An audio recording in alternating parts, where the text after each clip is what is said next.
नमस्कार दोस्तों, आपका परिवार में स्वागत है। पिछले वीडियो में देखे थे पाठ 10 श्री भगवान के अवतार श्लोक नंबर 15 तक। इस वीडियो में श्लोक नंबर 16 से देखेंगे। अच्छे वीडियो लगे तो चैनल को सब्सक्राइब कर दीजिए, आप लोग सपोर्ट करिए। कमेंट में जय श्री कृष्ण लिख दीजिए। श्लोक नंबर 16, इसीलिए आप ही उन अपनी दिव्य विभूतियों को संपूर्णता से कहने में समर्थ है जिन विभूतियों द्वारा आप इन सब लोगों को व्याप्त करके स्थित हैं। इस श्लोक में भगवान श्री कृष्ण अर्जुन से कह रहे हैं कि हे अर्जुन, तुम्हें मेरे दिव्य ऐश्वर्य की संपूर्णता का वर्णन करना और उपयुक्त होगा। मैं उन दिव्य ऐश्वर्यों के द्वारा इस संपूर्ण सृष्टि को व्यापक रूप से व्याप्त करता हूँ। यह श्लोक भगवान के ऐश्वर्य और उनकी अनंत शक्ति का परिचायक है। यहाँ पर भगवान बताना चाहते हैं कि उनके दिव्य गुण और शक्तियाँ इतने व्यापक है कि वे समस्त सृष्टि को अपने अस्तित्व से व्याप्त करते हैं। भगवान के ये दिव्य गुण और शक्तियाँ ऐसी है कि वे संपूर्ण सृष्टि को अपने आप में समेटे हुए हैं और इस कारण से वे हर जगह और हर प्राणी में विद्यमान हैं। इस श्लोक से यह भी स्पष्ट होता है कि भगवान की ऐश्वर्य शक्ति का वर्णन करना कठिन है, क्योंकि उनके गुण और शक्तियों इतनी व्यापक और अनंत है कि उनका पूरा वर्णन संभव नहीं है और भगवान की इस शक्ति को समझना और अनुभव करना हमारे लिए कठिन हो सकता है। परंतु यह श्लोक हमें भगवान की महानता और उनके दिव्य गुणों के बारे में सोचने के लिए प्रेरित करता है। श्लोक नंबर 17, हे योगेश्वर, मैं किस प्रकार निरंतर चिंतन करता हूँ आपको जानूं, और हे भगवान, आप किन किन भावों में मेरे द्वारा चिंतन करने योग्य हैं। इस श्लोक में अर्जुन भगवान श्री कृष्ण से पूछते हैं कि वे कैसे और किन भावनाओं में उन्हें हमेशा चिंतन और ध्यान कर सकते हैं। अर्जुन का यह प्रश्न उनकी जिज्ञासा और श्रद्धा को दर्शाता है, जिसमें वे जानना चाहते हैं कि भगवान की विभूतियों ऐश्वर्य महिमा का चिंतन कैसे किया जाए ताकि वे उनके साक्षात दर्शन कर सके और आध्यात्मिक ज्ञान को प्राप्त कर सके। यह प्रश्न यह भी दर्शाता है कि अर्जुन जानना चाहते हैं कि भगवान किस रूप में और किस भाव में स्वर्त व्यापक है ताकि वह उनके निरंतर चिंतन और स्मरण में लीन रह सके। अर्जुन की यह जिज्ञासा दर्शाता है कि एक भक्त के मन में किस प्रकार की स्थिति होनी चाहिए जब वह भगवान का ध्यान करना चाहता है। इस श्लोक के माध्यम से अर्जुन ने सामान्य मानव की ओर से भगवान से यह पूछा है कि जब हम भगवान का ध्यान करते हैं तो हमें किन रूपों में और किन भावों में भगवान का स्मरण करना चाहिए, और भगवान के प्रति समर्पण भक्ति और ज्ञान की प्राप्ति के लिए अत्यंत महत्वपूर्ण है। अर्जुन भगवान से यह जानना चाहते हैं कि भगवान किस किस रूप में और किन भावनाओं में व्यापक है ताकि वे भगवान का स्मरण भाव से ध्यान कर सके। यह श्लोक भक्ति योग और ध्यान के मार्ग में मार्गदर्शन के लिए महत्वपूर्ण है। श्लोक नंबर 18, हे जनार्दन, अपनी योग शक्ति को और विभूति को फिर भी विस्तार पूर्वक कहिए, क्योंकि आपके अमृतमय वचनों को सुनते हुए मेरी तृप्त नहीं होती, अर्थात सुनने की उत्कंठा बनी रहती है।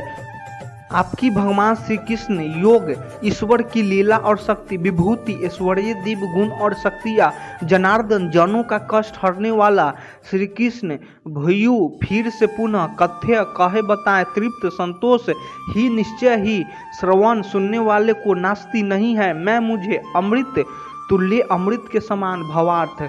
अर्जुन श्री कृष्ण ने निवेदन करते हुए कहते हैं कि जनार्दन श्री कृष्ण, कृपया विस्तार से अपने योग, दिव्य लीला और विभूतिय दिव्य ऐश्वर्य का वर्णन करें। आपके इन दिव्य गुणों और लीलाओं को सुनने में मुझे अमृत के समान आनंद की अनुभूति होती है और मेरी तृप्त संतोष नहीं हो रही है, मैं इसे और सुनना चाहता हूँ। इस श्लोक में अर्जुन श्री कृष्ण से उनके योग और विभूतियों को विस्तार से सुनने की इच्छा व्यक्त कर रहे हैं। अर्जुन कहते हैं कि भगवान के गुण और उनकी लीलाओं को सुनकर उन्हें अपार आनंद मिलता है जो अमृत के समान है। अर्जुन की यह जिज्ञासा भगवान के दिव्य स्वरूप और ऐश्वर्य के प्रति उनका श्रद्धा और भक्ति को दर्शाती है।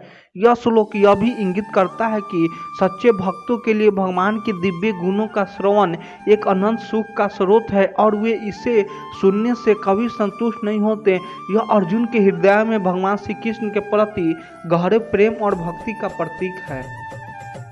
श्लोक नंबर 19। हंत के कथि श्यामी दिव्या हाथी में भूतया। श्री भगवान बोले, हे कुरुक्षेत्र, अब मैं जो मेरी दिव्य विभूतियों है उनको तेरे लिए प्रधानता से कहूँगा, क्योंकि मेरे विस्तार का अंत नहीं है। इस श्लोक में भगवान श्री कृष्ण अर्जुन से कहते हैं कि हे कुरुश्रेष्ठ अर्जुन, अब मैं तुम्हें अपनी दिव्य विभूतियों का वर्णन करूँगा। मैं उन्हें संक्षेप में बताऊँगा, क्योंकि मेरी विभूतियों का विस्तार अनंत है, जिसका कोई अंत नहीं है। यहाँ भगवान श्री कृष्ण यह संकेत दे रहे हैं कि वे अर्जुन को अपनी कुछ प्रमुख और महत्वपूर्ण विभूतियों के बारे में बताएंगे, लेकिन यह पूरी तरह से संभव नहीं है कि वे सभी विभूतियों का वर्णन कर सके, क्योंकि उनकी विभूतियों की कोई सीमा नहीं है। भगवान की विभूतियों अनंत है और उनका पूरा विस्तार शब्दों में वर्णित करना असंभव है। इस श्लोक का मुख्य उद्देश्य यह है कि भगवान अपनी असीम शक्तियों और ऐश्वर्य को व्यक्त करना चाहते हैं, ताकि अर्जुन उनके ईश्वरत्व को और अधिक समझ सके। इससे अर्जुन को यह समझा में आता है कि भगवान को स्वरूप कितना व्यापक और अनंत है, और यह कि उनके लिए सभी विभूतियों को जानना संभव नहीं है, लेकिन कुछ महत्वपूर्ण विभूतियों को जानकर भी वे भगवान की महिमा का आभास कर सकते हैं। श्लोक नंबर 20। हे अर्जुन, मैं सब भूतों के हृदय में स्थित सबका आत्मा हूँ तथा संपूर्ण भूतों का आदि, मध्यम और अंत भी मैं ही हूँ। इस श्लोक में श्री कृष्ण अपने दिव्य स्वरूप का वर्णन कर रहे हैं। वे अर्जुन को समझाते हैं कि वे केवल इस सृष्टि के रचयिता ही नहीं, बल्कि हर जीव के भीतर उपस्थित आत्मा भी है।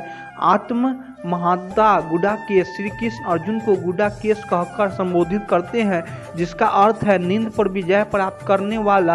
वे अर्जुन को यह बताना चाहते हैं कि वे स्वयं हर जीव के भीतर आत्मा के रूप में विद्यमान हैं, और श्री कृष्ण स्वयं उस आत्मा के रूप में हर जीव के भीतर रहते हैं। श्री कृष्ण कहते हैं कि वे सभी प्राणियों के हृदय में स्थित। यह दर्शाता है कि भगवान का निवास हर एक जीव के भीतर होता है, और वे सभी प्राणियों के विचार, भगवान और ज्ञान के स्रोत हैं। मध्यम च भूतामनेय च। श्री कृष्ण यह स्पष्ट करते हैं कि वे ही इस संसार के प्रारंभ, मध्य और अंत है। इसका अर्थ यह है कि सृष्टि की उत्पत्ति, उसकी स्थिरता और उसका अंत सभी भगवान के ही द्वारा होते हैं। वे समय और स्थान के हर पहलू में विद्यमान हैं, और कोई भी घटना उनके नियंत्रण से बाहर नहीं है। इस श्लोक के माध्यम से भगवान श्री कृष्ण यह समझाने के प्रयास कर रहे हैं कि वे संपूर्ण सृष्टि के आधार हैं और हर प्राणी है भीतर उनकी उपस्थिति है। इस प्रकार वे सभी जीवों को जोड़ने वाली एकमात्र शक्ति है। यह श्लोक भक्ति के लिए यह संदेश देता है कि भगवान को हर जगह और हर जीव में देखना चाहिए, क्योंकि वे सर्वव्यापी हैं। अच्छे वीडियो लगे तो चैनल को सब्सक्राइब कर दीजिए। आप लोग सपोर्ट करिए। धन्यवाद।